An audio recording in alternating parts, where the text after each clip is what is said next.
오늘부터는 역사적 배경이 확 달라지는 세 명의 선지자를 차례로 만나게 됩니다. 오늘부터 학개, 스가랴, 말라기 이 세 선지자인데요.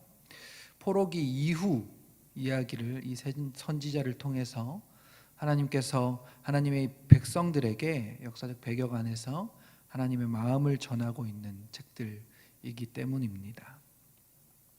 앞에서 이스라엘 백성 또 유다 백성들에게 하나님의 말씀을 전했던 선지자들과는 메시지나 하나님의 마음은 동일하지만 조금은 다른 분위기와 뉘앙스를 가지고 말씀을 전하고 있다는 것을 이제 말씀을 계속 읽어 나가시면서 같이 보시면서 아시게 될 것 같습니다. 왜냐하면 북이스라엘이 아수르에 멸망했던 BC 720년 이 시기에 선지자들은 아모스, 호세야, 요나, 이사야, 미가, 오바댜 이렇게 정도로 이 시기에 선지자로 보고 있는데요. 북이스라엘과 남유다 또 다른 이방 나라들에게 예언하는 것 같아 보이는 말씀 안에서도 결국 하나님의 백성들에게 하나님의 마음을 선포했던 선지자들인데 그 메시지는 결국 이러했었습니다. 너희의 죄악 때문에 너희가 멸망하게 된다. 곧 멸망하게 된다. 지금 그 일이 다가올 것이야. 그 말씀 가운데 마음을 돌이키지 못한 이스라엘은 결국 아수르에 의해서 흩어지고 섞여져서 그들 민족을 사라지게 만들어 버렸습니다. 또 BC 586년에 남유다가 바벨론에게 멸망당하는 시기에까지 스바냐, 예레미야, 나훔, 하박국 이렇게 네 명의 선지자가 하나님의 말씀을 선포하는데요. 그 내용이 동일했습니다. 돌아오라, 나에게 돌아오라. 그러지 아니하면 너희가 망하게 될 것이다. 포로로 끌려가게 될 것이다. 하나님께 돌아오라.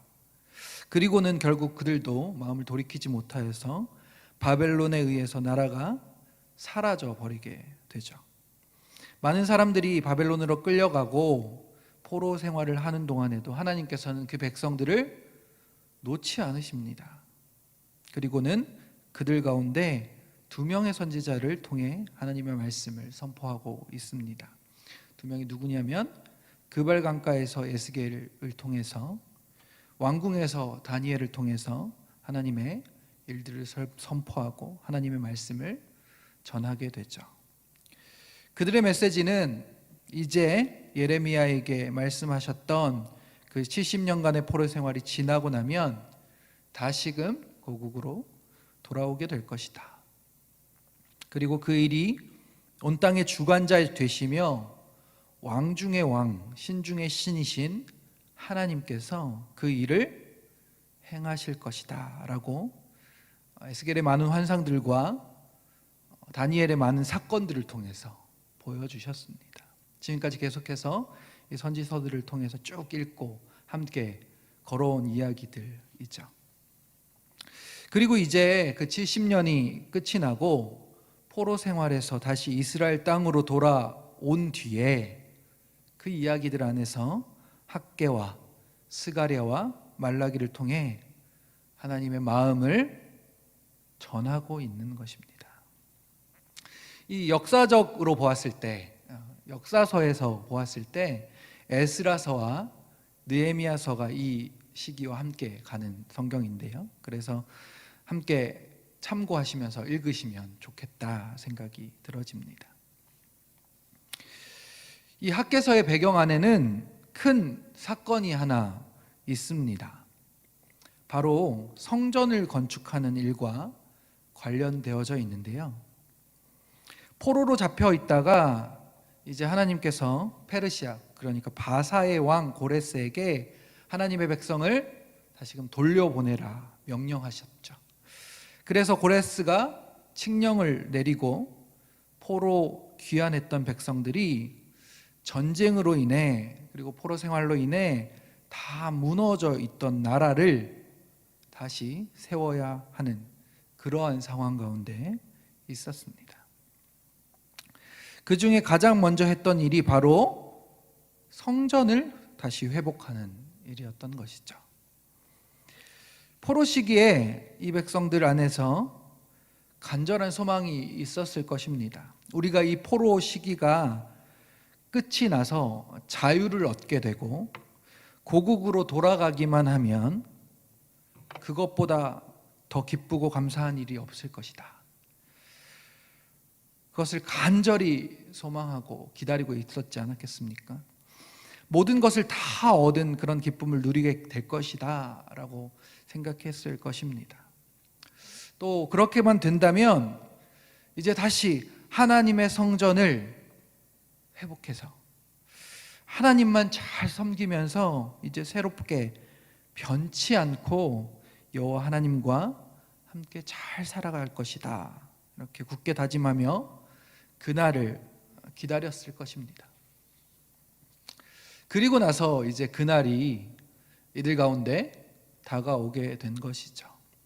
물론 완전한 자유가 있었던 것은 아니었습니다. 오늘 본문에 나오는 스룹바벨의 직책을 통해서 알 수 있겠는데요, 바로 유다 총독이라고 불렸기 때문이죠. 바사, 즉 페르시아의 왕이 있고 그 왕으로부터 직책을 받은 유다 총독이 이 스룹바벨이었기 때문입니다.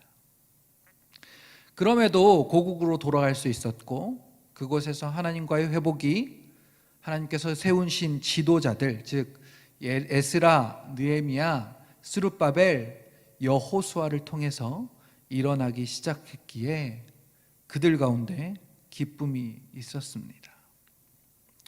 그렇게 성전을 세우자 해서 성전을 세우기 시작한 때에 어떤 일이 일어났습니다. 어떤 일이 일어났을까요? 바로 사마리아 사람들의 방해가 끊임없이 계속해서 일어나게 되었죠. 이 사마리아 사람들은 유다가 포로로 잡혀간 시기에도 이스라엘 땅에서 있었습니다. 자신들이 이 땅을 지키고 있었다고 생각했던 것 같습니다. 그렇기 때문에 이제 우리도 함께하자, 우리도 좀 끼워주라 라고 그렇게 온 것이죠. 그런데 그들과 함께할 수 없는 이유가 있었습니다. 바로 아수르의 혼합 잡족 정책을 통해서 민족의 정체성이 뒤섞여 버렸기 때문입니다.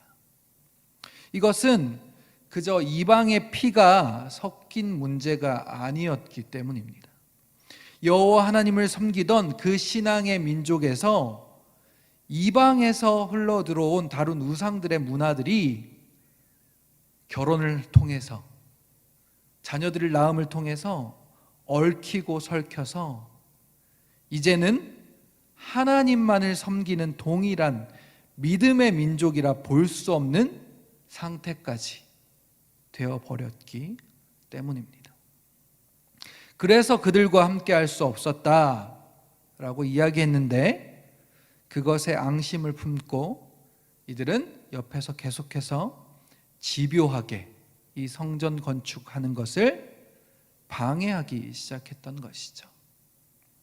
그리고는 점점 하나님의 성전을 건축하는 것이 계속 괴롭히니까 힘들어지고 어려워서 하나님의 성전, 다른 말로 하면 하나님과의 예배의 회복, 관계의 회복을 좀 뒤로 미뤄두고 유다 백성들이 자신들의 집, 자신들의 문제들, 자신들의 것들을 먼저 좀 챙기기 시작했던 것이죠.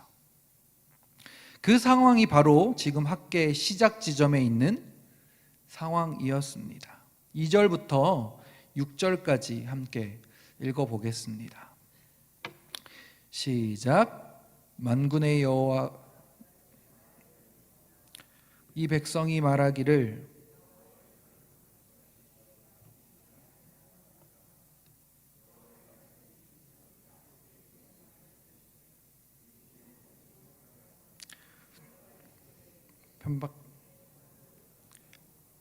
그러므로 이제 만군의 여호와가 이같이 말하노니 너희는 너희의 행위를 살필지니라. 너희가 많이 뿌릴지라도 수확이 적으며 먹을지라도 배부르지 못하며 마실지라도 흡족하지 못하며 입어도 따뜻하지 못하며 일꾼이 싹을 받아도 그것을 구멍 뚫어진 전대에 넣음이 되느니라. 아멘. 사마리아 사람들의 방해 때문에 이 백성들이 이렇게 말한다는 것입니다. 여호와의 전을 건축할 시기가 이르지 아니하였다. 그리고는 학개를 통해 하나님께서 그 백성들에게 이렇게 말씀하시는 것이죠. 이 성전이 이렇게 황폐한데 너희의 집은 판벽한 집에 거주하는 것이 옳으냐. 사파르 바이스라는 원어인데요, 완성된 집이라는 뜻입니다. 이 판벽한 집이라는 뜻이요. 하나님과의 관계, 너희 안에 하나님의 집은 황폐한 채 그대로 내버려 두면서 너희의 문제들, 너희의 어려움들, 이것들을 채우려고, 그것들만 해결하려고 그렇게 살아가려고 하는 것이 아니냐라고 지금 말씀하고 계신 것이죠. 그리고는 이렇게 말씀을 이어가십니다. 너희는 너희의 행위를 살필지니라. 여러분 안에 코로나로 인해 또 여러 가지 어려움들로 인해 무너져 있던 우리 안에 하나님의 성전이 황폐한 채 방치되어 있지는 않습니까? 다른 문제들을 해결하기 급급하고 오히려 지금 우리 안에 여호와의 전은 다시 세울 시기가 이루지 않았다, 미루어 두지 않았냐는 말입니다. 가장 우선적으로 회복해야 할 것은 하나님과의 관계입니다. 하나님과의 만남의 전, 성전을 회복하는 일이라는 말입니다. 그 일에 여러분들의 마음을 쏟으시기 바랍니다.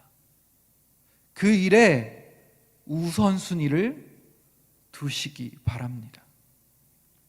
여러분들의 마음과 그 마음이 드러나는 행위를 오늘 하루 동안 잘 살펴보시고 다시 주님과의 만남의 회복이 교회에서 함께하게 될 특별 기간 동안에, 기도의 기간 동안에, 또 가을 영성 집회 기간을 기회 삼아서 회복하게 되는, 성전이 세워지게 되는 그 기회로 삼기를 주님의 이름으로 축복합니다.